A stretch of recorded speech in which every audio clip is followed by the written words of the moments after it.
بسم الله الرحمن الرحيم. الحمد لله، الصلاة والسلام على رسول الله وعلى آله وصحبه ومن والاه، أما بعد. إن شاء الله بني ورنا تجينا دابا عمدة الأحكام الجرة جرة. سنرى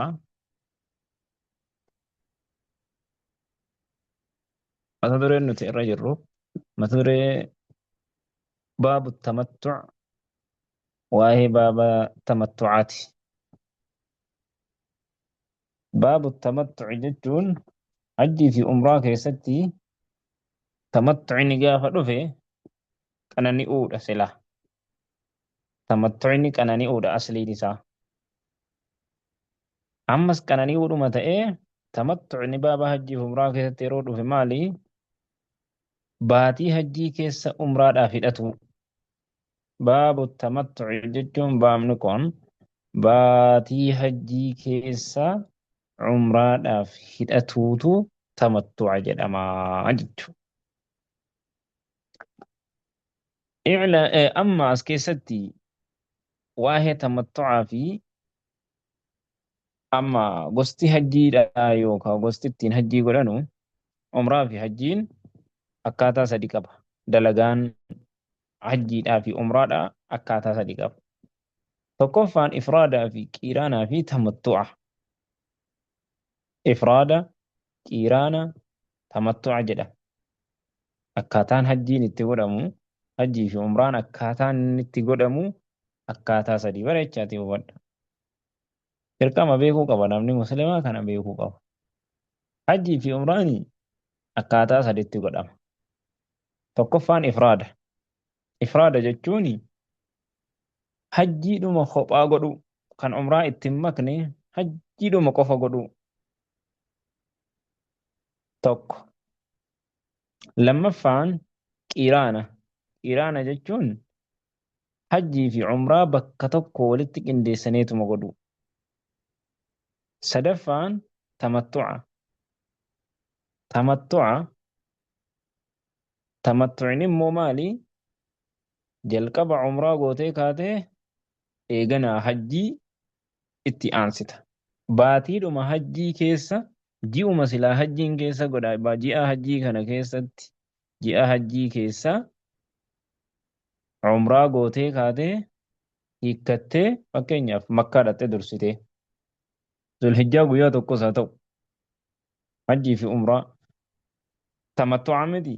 Zulhijjaa guyyaa tokkos haa dhaqu yookaan zulhijjaa guyyaa shaniis haa dhaqu torbaas haa dhaqu yoo barbaade zulqa'idaa keessa illee haa dhaqu. Dhaqee maal godha? Umraa isaa godhe hidhatee dhaqee kaabaadhaan naannawee bayna safaa wal marwaa fiigee mataa isaa gabaabsate bakka waa tokko ni hiikkata. Hiikkatee maali? Hin qanani'a jechuudha. Hojii biraa waan silaa yeroo umraa godhu sana isarratti haraamii irraa hiikkate umraa isaarraa hiikkateera. Achi booda hoo guyyaa 8ffaa immoo hajjiidhaaf hidhataa jechuudha. Akkasan. Amma namni tokko bakka miiqaata irraa hidhatan, bakka hajjii irraa hidhatan, namni hundinuu miiqaata qabaa miti. Bakka irraa miiqaata irraa ihraama hidhatu, hajjiidhaaf hidhatu. Yeroo achi ga'e labbeek Allaahumma hajjan yoo jedhe yaa rabbi hajjiidhaaf si owwaadha yoo jedhe maali? Ifraada jedhama kun hajjii qofa. Inni kaan immoo yeroo hidhatu labbeeka umratan wa hajjan yookaan hajjan wa umratan yoo ka jedhu ta'e maali? Qiiraana jedhama. Maal jechuun qiraana jechuun hajjii fi umraa walitti qindeessanii deemuu jechuudha. Sadaffaan yeroo miiqaata ga'e labbeeka umratan jedha. Umraanuma qofaaf jedhee hidhata. Kun maal jedhama ree? Mutamatti'ee jedhama jechuudha. Amma gaa gosa sadeen kanatti akkaataa kanaan hojiin hajjii fi umraa godhama. Sadeen kana keessaa irra caalaan isa kami? Jennaani hedduudha dubbatanii. Kilaafa hedduutu jira. Sanarraa irra caalaan maali? Tamattu'a gochuu sanaa jechuudha. qiraaninis ifraadanis gochuun numa tahaa irra caalaan isaa tamattu'a sana jechuudha. Baatii hajjii keessa hidhattee umraadhaaf hidhattee makkaa keessatti umraa kee gootee kaatee hamma hajjiin godhutti immoo umraarraa hiikkattee hamma guyyaan 8ffaa geenyaan hajjiidhaaf hidhattutti achi taa'uu sanaa irra caalaan isa kanaa jedhan. Maaliif jennaani rasuulli rabbiiti akkas hojjete waan ta'eef jechuudha. Akkasan. Haaya.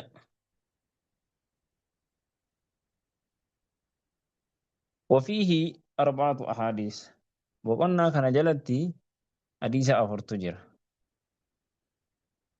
تقفر عن أبي جمرة نضر بن عمران الضبعي رضي الله عنه قال سألت ابن عباس عبد الله بن عباس ننقافت نجد عن المتعة متعرة عن المتعة متعرة ننقافت نجد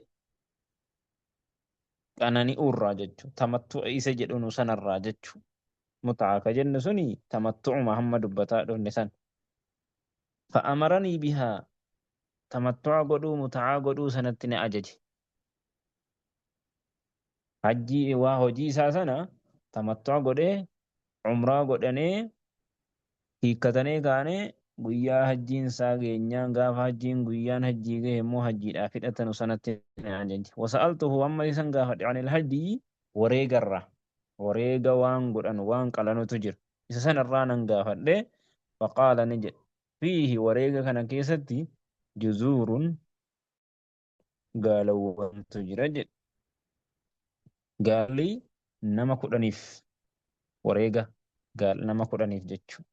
Amma namni wareega qalu fakkeenyaaf namni hajjii tamattu'a godhe hajjii fi umraa namni tamattu'a godhee fi namni qiiraana godhe wareega geessa waan qalu qaba ni qala jechuu achitti.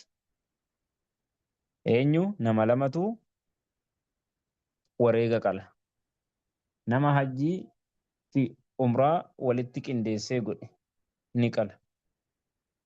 Namni hammas tamattu'a godhe baatii hajjii keessa umraas godhee achi booda immoo hammas hajjii sitti fufee hadii yookaan wareega ni qala.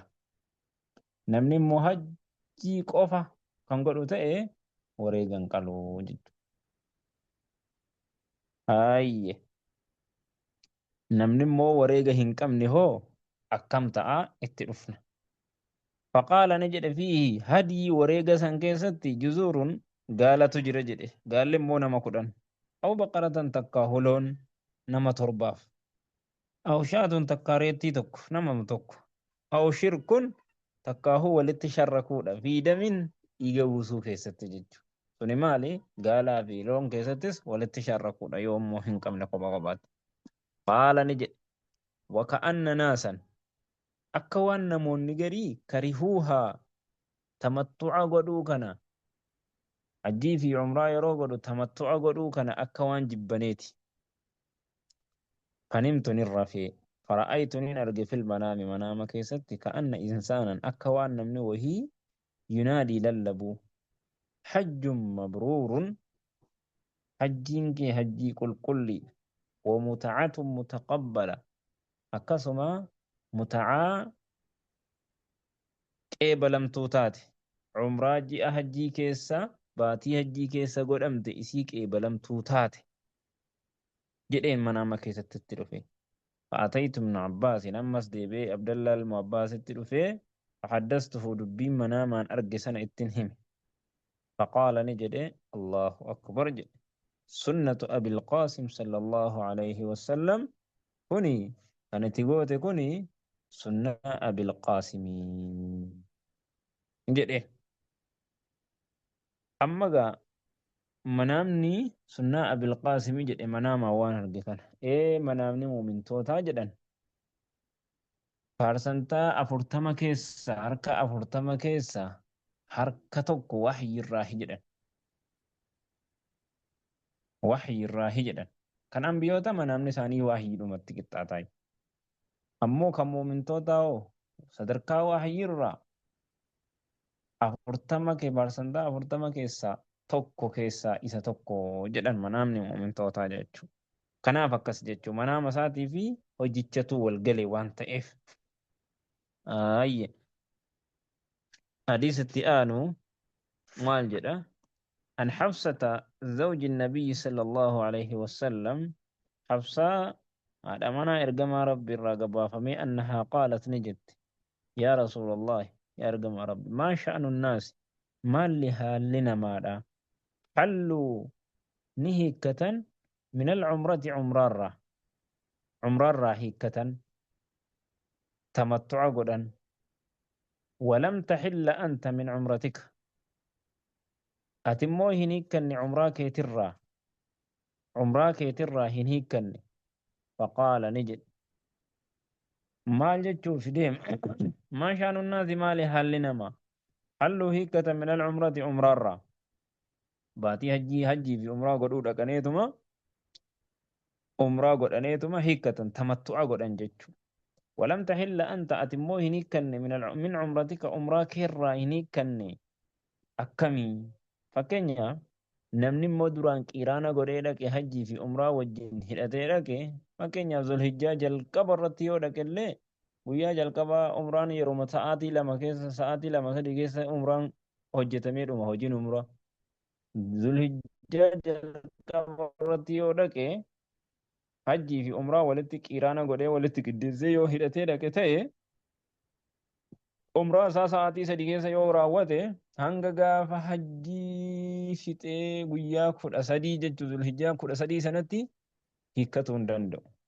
Ihraama uffatuma ihraamaa sana uffata biraas waa hundaa waan dabarsine amma dura waan biraa hojjechuu hin danda'u jechuudha. Haadha manaa wajjinis galuu hin danda'u, waa shiittoo wayiis dibachuu hin danda'u, waa godhuu hin danda'u jechuudha.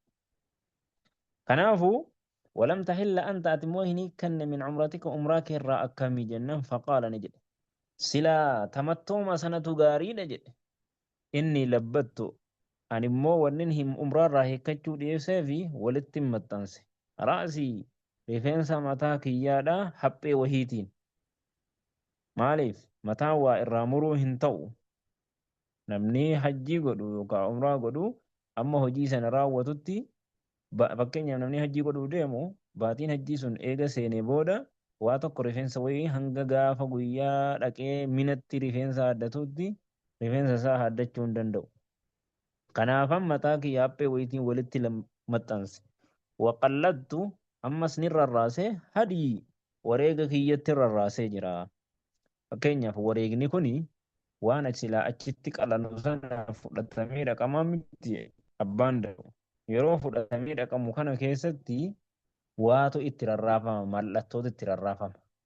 Yookaan finyoo haada wayiitu itti rarraafatama yookaan caammaadhuma kopheedhuma wayiitu itti rarraafama jedhan. Namni tokko hin tuqu beekamaadha Araba keessatti.